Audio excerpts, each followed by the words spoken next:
I don't care how cheap your tracker boat is, Mr. Morris.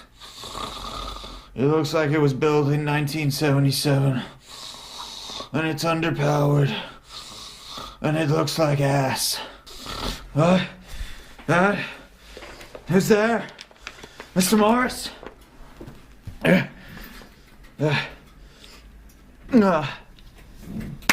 Bad dreams, bad dreams. Scotch.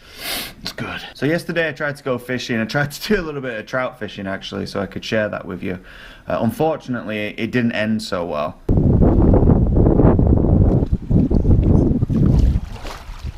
Oh no! Game over.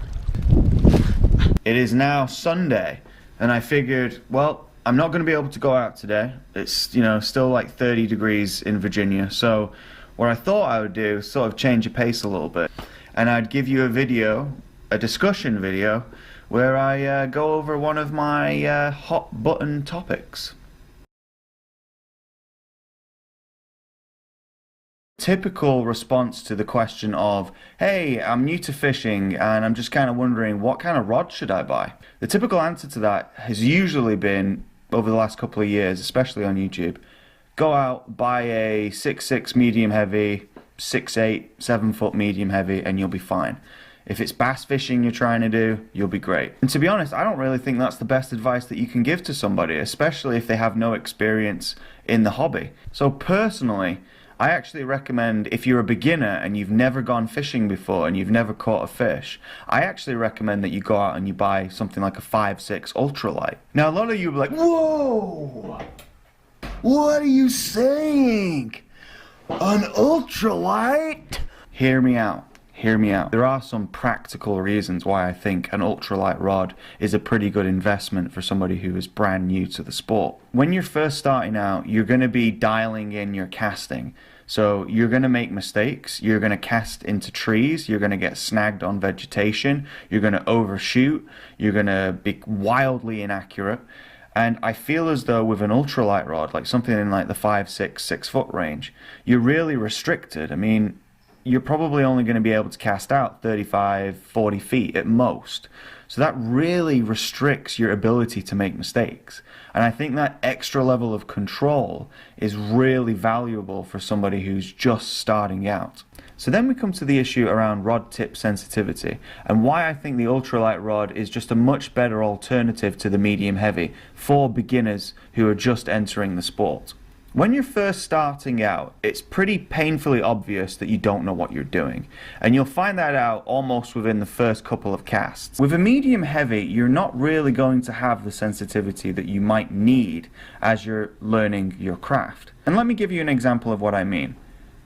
When you're starting out as a beginner, the tendency sometimes is to mistake snags for fish and fish for snags.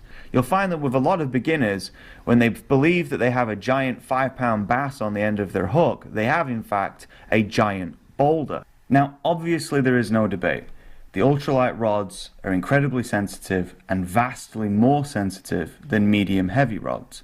That's without question. With that sensitivity comes control and the ability to feel and outline the various contours, structures and impasses along a creek bed, riverbed or a body of water. The reason why I think this is a boon for beginners is with beginners having no experience catching fish and handling fish, it's invaluable for them to be able to feel every little nibble, every single bite, to be able to feel all the contours and all of the structures at the bottom of a creek or a river or a pond. The problem with a medium heavy is that sometimes, especially when you're still finding your feet and trying to figure out what's what, and trying to differentiate, for example, the difference between a snag and a fish, some things can be lost. And with a medium heavy, you do have that tendency of missing bites and missing fish and not realizing that you have something on the end of your line. And I know that from personal experience and from having watched fellow beginners ply their trade. So the ultralight rod in that respect, I think, is a pretty good option. You're able to feel your way around a creek or a river or a pond. You're able to ensure that you feel every single bite and every single nibble from any kind of fish. From this added sensitivity, hopefully you'll be able to get on the end of more fish. And if you're targeting bluegill, for instance, that means you'll be able to gain enough experience handling them and releasing them so that when it comes to going out and targeting bass, you'll be able to utilize that experience of handling and releasing bluegill and then apply it to the bass. I want to help beginners build a foundational platform on which they can build and learn.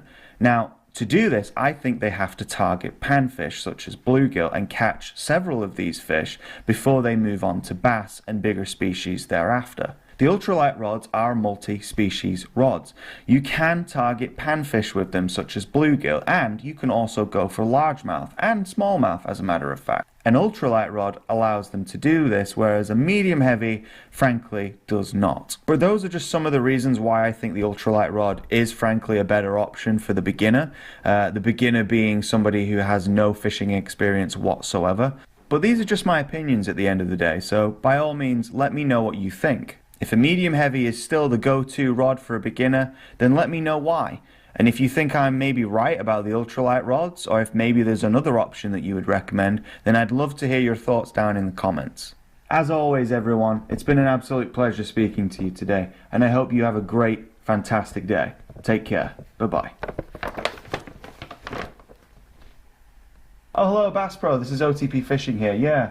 I was looking to place an order on those Heritage Edition bass trackers that you're selling for $9.95. Yeah, I was wondering though, I did have one question. I'm really happy with the product in general. I'm just wondering if it's possible to make it look less like ass.